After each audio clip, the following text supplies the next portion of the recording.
human trafficking chung changa tu na hian mi zo mi puiten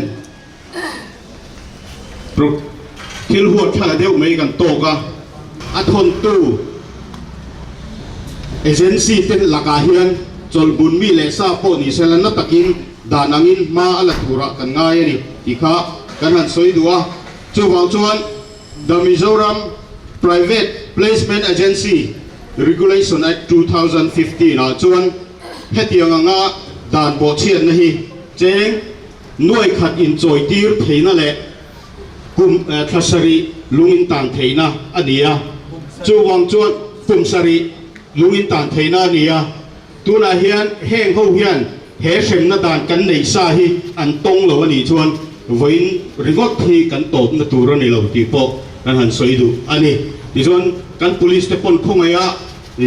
kan le khat min the kan le khat thelu du te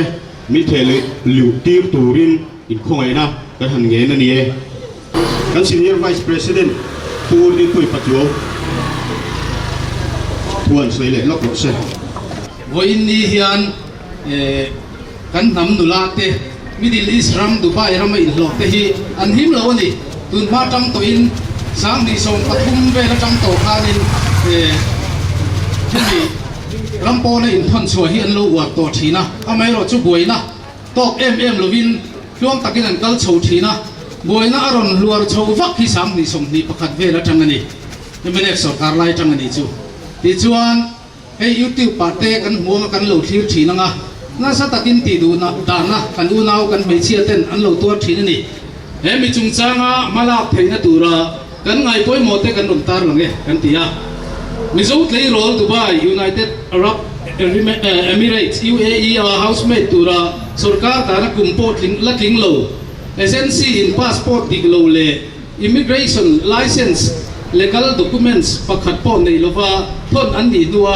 an tum lo topa thasari te me zela hium takatan tiran ni hi poi kan ti tak zeta boina tok te ta na thei to patlo maya an mani boi pui tu mizo tlangwal chon zela petroleum geologist consultant Dubai hi Mpycc chuan kan chuang tak zet ani India sarkar hian abi te citizenship India khole tui passport holder nei tan hian UAE a hen housemate hei mi pui tur kal tir hi aphal lo sim ani hei hi chan chu India mi Dubai kalte boina kulai Dubai le Middle East chevela kalten boina an lo to thin to wang ani complain lo hum thin to wang ani a dan pela rampo na thok an thon thi hi a thalo hi ti top ni se dan fel takin sarkar in siam se voi ni hian kan du ni dikha kan on sei tel du pok ani e ole no me kan nu le pa te pon kan fa te kal na na hi mem ti in zir tir nan te po voi ni a hian kan man kan du poka chu wang chuan ei zon na in ko mu sak sakli ringot hi sum bu na po ni sela a him lo ni ti te po kan in hriat tira kan in zir tir na te po ania ti chuan tu na hian kan ho tu pan so yang khan he atir tu agency cherry agency heng ho hi kan tum le kan duang an dan bo chiat ang dan ta nanga sheman ni lo ni chuan voin hi voi khat na tur ni lo ti kha kan han soi tel du pok ani ti chuan kan luan phal do rem ti kha kan police ho tu po kan so phal ni te se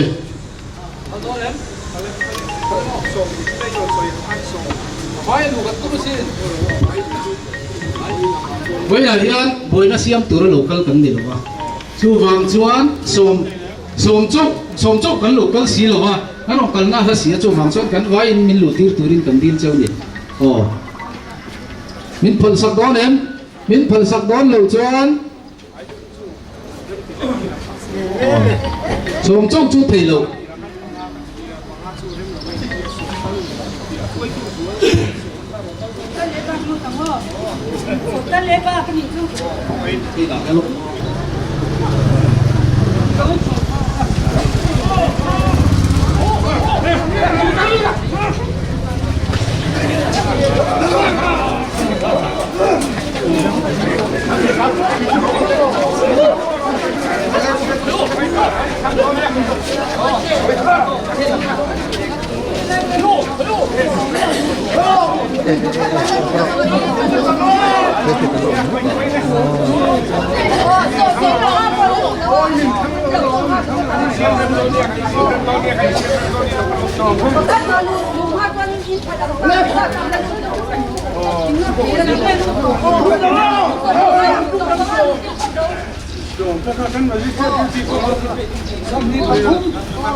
jangan itu.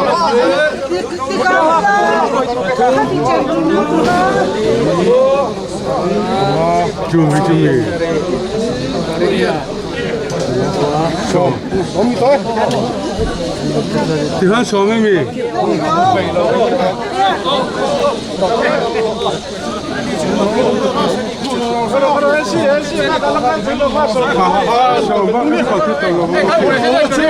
Presiden ada kalau. Presiden Presiden Ngoro. Som intia som. Som itu.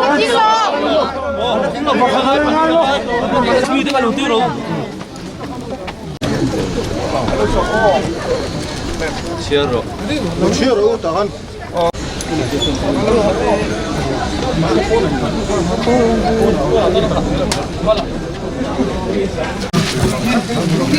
Frutti lo xem lo. Vất tiro. Vất tip chi về.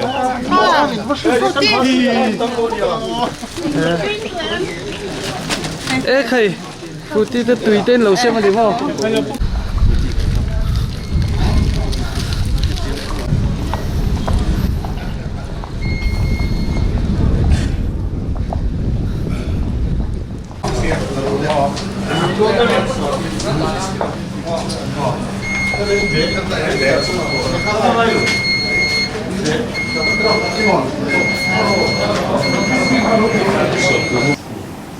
Thil hi kan hun ma thil theng se kan ya mor te hi kan tong ve chaw ania a bila tho lo ni a bila tho lo dan chu the Mizoram Private Placement Agencies Regulation Act 2015 kati lai kan Home Minister uzirana apun kha alo fel lelani a tobula kami regulation section 2 le section 8 a khan Mission and Tonsua Taina Munka beyond the boundaries of Mizoram beyond the boundary of Mizoram it's in Mizoram Pont on Havel Pumpui Kawak that many. So Wang Suan Ekoi Apok and Tony and no Tom Tani. This one ISO DC Yan private placement agencies on the Pasari Nena. Regulation where yan license of itani so yan comes up that's up chara ang harsad na po ang lokal rate ang kala sarkar khanin Mizoram po na iton Thilo niya po ti chom boxi lo in adan yan Mizoram po na po flat boxi ya so van suan atira ay dan hi ay yan Mizoram po na po wang ti khalom thap chuni sengin tuni kan centering lo pa so tak suania agency te po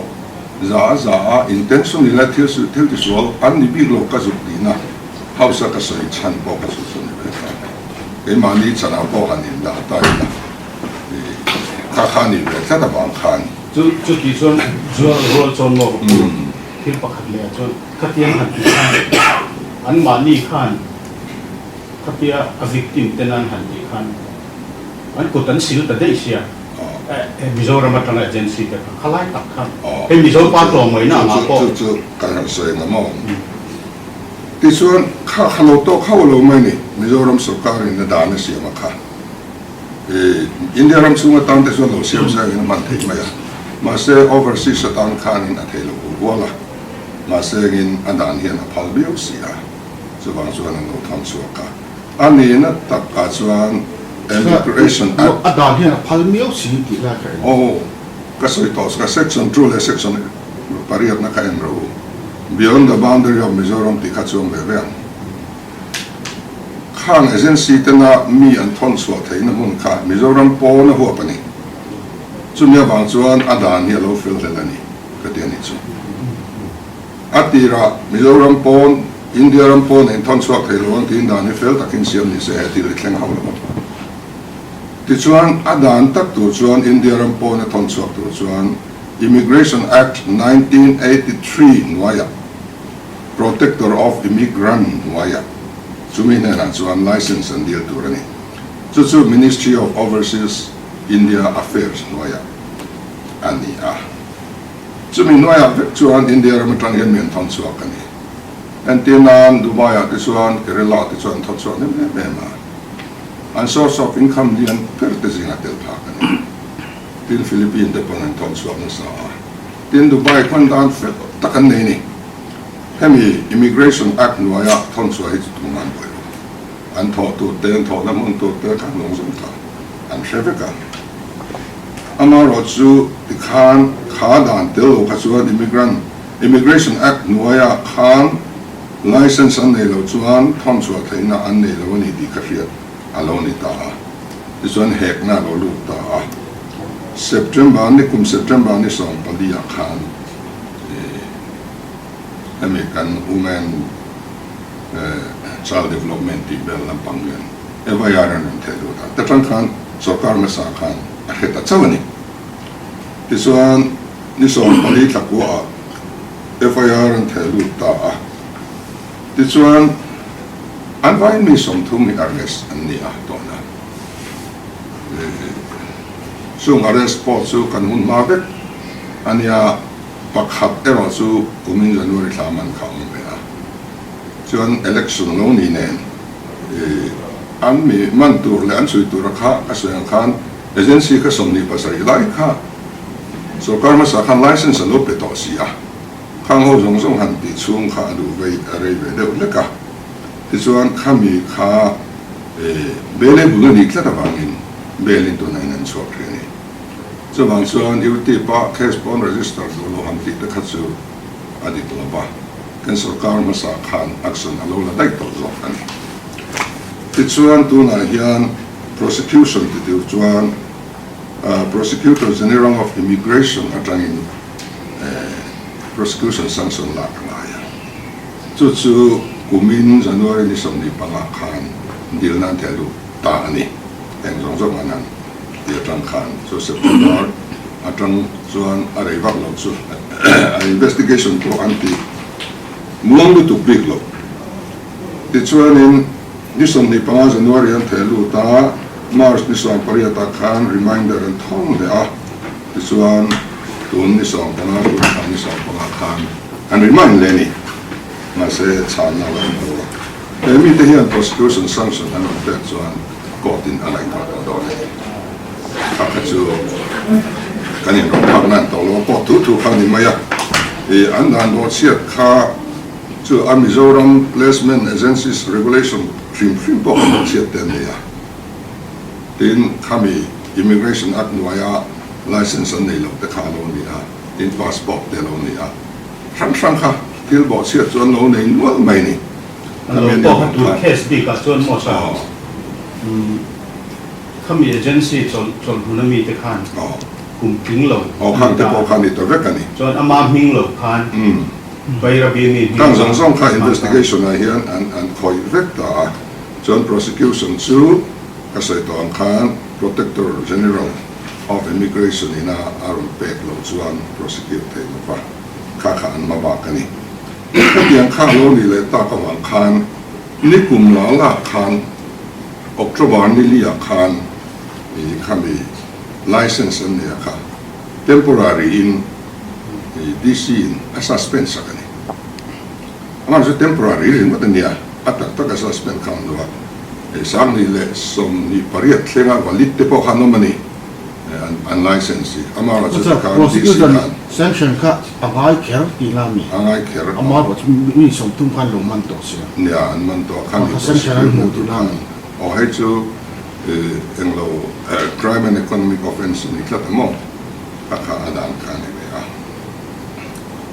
Di chuanin kati naman tenhan to taka chuan kanina local veni agency hawe ta chuan nan soya đàn in zoram pon khỏi nghe tí po soi hong lo có vẻ bung huộc in license lo cái gì chứ chúng hàng cho nên in thiam lo po anh vết big lo hi mà rồi chú in he license áp đặt lo tí tu na cho nên thế đó tu na trang chuẩn tu mà lo thông đó số in hemi immigration act nói là hiện in license này tu về theo là inถ้าตักอินทอนสวบไทยตอนนี้จู่ๆมาบ้ากันนี่ข้าก็รู้ละจู่ๆเขาสักก็ใส่น้ำตัวนี้แต่จวนนี่น้ำตัวยังก็เดียปะขัดจวนนี่ตอนที่ไงนี่เดี๋ยวนะ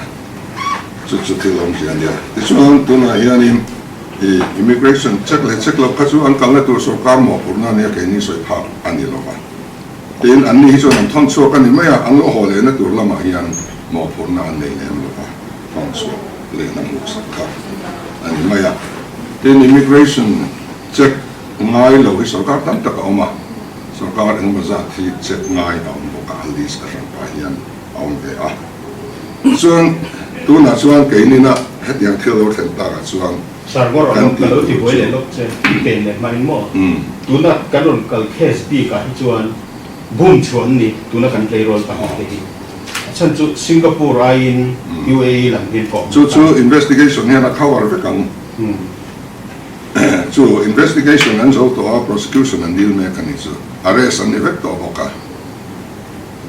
ที่ส่วนตัวนั้นเฮียกันนี่นะกันตีเวทตัวเราจู่ให้ตัวหุ่นนักกันเนี่ยเราหลังเวทานี่ฮะตายของเราข้ามี license ส่ง temporary suspension สุรการมาใส่หน้าเราเปียกค่ะpermanent นี่กัน suspend สักเล็กน้อยนี่ไว้น่ะเราที่งานเรากันที่อันที่มันนั่นเองก็เสียแล้วว่าส่วนอัน license ส่งกันเสียเล็กน้อยอันไว้ที่ตัวนักการด่านต่อชั้นเขาเวลปุ่มหัวทนสัวเทนะ regulation กันไหนอะไรอเมนอะไรจู่ๆกันอเมนถอยอะไรอ่ะที่แห่งโซฟาเดโซรัมปอนะเราชวกเวหามิโซสไดอาสปอรากันหันทีไอ้คนตัวบิ๊กเนี่ยอะไรกันเสียเฮาสับพหังกันสวยตัวจุดนั้นจนอัสเซลกันดินโดนนี่อาบิกินเซลกันดินโดนนะจุด notification ฮิตชัวไม่ถึงอันนี้ตัว MCC วางกันชัวงั้นหรือว่าข้างเซลข้างตัวนู้นชัวนี่กันกบเล็กตัวเรานะทีแห่งเอเจนซี่เขาตั้งหรือว่ามันนี่ถูกชัวเราเขาที่อันตั้มอ่ะเก่งไอ้ปอนกับบ่อยปุยนั่นแบบตัวมันมาตรงเต็นใจนั่นรู้ตาที่อันเราว่าพายเขาตั้งว่าแต่พอข้าเตะเนี่ยนั่งตั้งกันฉันชัวกันมาวิสัยบ่าวเลยอันนี้เราเก่งนั่นรู้แต่ที่คันลุงนั่นตาอันลุงตันมันรู้ว่าพอข้าเสียชัวอะไรไม่มันนี่ที่เนี่ยปาลายันคุลชัวกันง่ายอันที่นุลปฐุมสุขัยมาสุนกับคุลชัวพวกนี้ตัวนี้ทันมาขันที่ส่วนปฐุมดังกันเอามันร้องที่เหลือจู่ๆอันเราชัวกันเต็มมินรันสีเราลมทุกส่วนพวกกันน้องสีเราลมทุกส่วนก็ไม่ใช่ที่นั่นนี่เราเป็นevidence ก็ดูนี่มาเสียงมันตีตักสีเราว่าส่วนกันฟิลสิเรตรีตะกันจุดจอดนะเจลเราเองเด็กเต๋อบิโจตังอันนั้นไม่hemกันจุดที่อันนั้นกันเชลล์ที่บอกเสียจู่ว่าส่วนนี้กับไปดูตัวเราไม่นอนฟอนก็กระดูตัวเราเรื่องมันไม่นี่มินบุมนี่เดี๋ยวแต่ยังกับเสียจู่ๆอาเซลกันดินโดนนะดินปีเตฮีปีเริ่มสร้างฮีน้อยตั้งตะกะเสียงตัวนี้ข้างคนที่ออนไลน์แต่ข้างดูไว้ตรังเต็นกันตรังหัวตู้เต็มหมดกำนัดสวกตางอ่ะอันโลกสิ่งอินเดียเรามาหาตะกินลากชวนนิดเดียวพาสปอร์ตอักจันโลบอกเชื่อได้บางครั้งอินเดียเรามาเคสหันออกทางเลยโลหอนแต่ครั้งบวยทักครบมาอ่ะจู่ๆเปลี่ยนสร้างแต่เห็นกันบวยที่นั่นบวยตั้มตะเคียนเสียงตัวมีสมนุยเวลที่อาจารย์สวกตัวนี้อันนี้อย่างนี้สุดท้ายส่วนที่เชียงตะกันสวยดูสิอามา experience ก็ส่งตาการคุลชัวเตเรงที่ embassy อันหอนนั่นตัวเซนสวรรค์ตุ้มสักเวกอะไรนี่ทิเก็ตบอลเลยสักเวก airport แห่งนั้นทับเสียส่วนตีด่านอันนี้ที่ส่วน hemi te bi khi an lo ho na hi embassy in antum sange sak lo voina kan zu verify ya EMA tangin anot tum sak thap bo amaro chu athen chu Delhi thleng athen chu Guwahati thleng athen Aizawl thleng kha khania wangin Aizawl an thleng lo chuan te hianin an lo boi pui thina an ma mi mau sum semin boi pui thi ani chu ani a chu tiang ani lai le Guwahati an thlenga welfare poisa an khon saka in za chiang e an khon sak chu simbol vel ni om in soya thong no an nei sak vek boka tina agency te hian sing thum sa ngai mani an zu thong sak boka zela ne na chu ti chung chuang pu ro ken lo hong ani ang har lai lo chu thong no pon nei lo poisa nei me lo mobile pon nei lo chu wang chuang heta mission veng SBI branch a thepia in hemi te tana poisa tho turin ve buram khon bokani an lo chua to da in wa yan so wang he account na hian sum zang e lu enga tan yan mang ti poi kan sui tel pek so chu thilom zen ya an lo honga an nu ten mu te pon thale enga ni thilom ze khang kha e hriat chian anga ya chu wang chuan investigation an zo hemi an zo ti an lo ti to ba ka hian na ti chung som tu te po hi om me la chu ani noi maya chu wang he thila hian mi tlom ngai ta an lo boi pui ta khasu alo mo me ma ama ro chu a sarkar na atum to la ya poisa lo khon ba mai ta khasu adik lo veo mai thia kan kan na tlang se la dik lo su kan na lo tlang se la su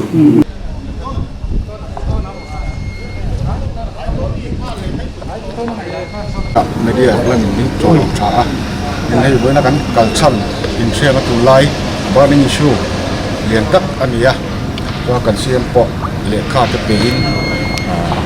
tu en enga mo kan soi pu ani pon tha tak in lo dong songa chuma po kan lo ma in len hian dan siat lo wanga in ngai dam ngot thi tha kan tilova chu bang chuan so ka hi na takin wena hen kan nge na a tu langa action la a dan siam that ngai o mani pon siam tha a en po thil ti sual tu chu sem ngei turin kan khu ta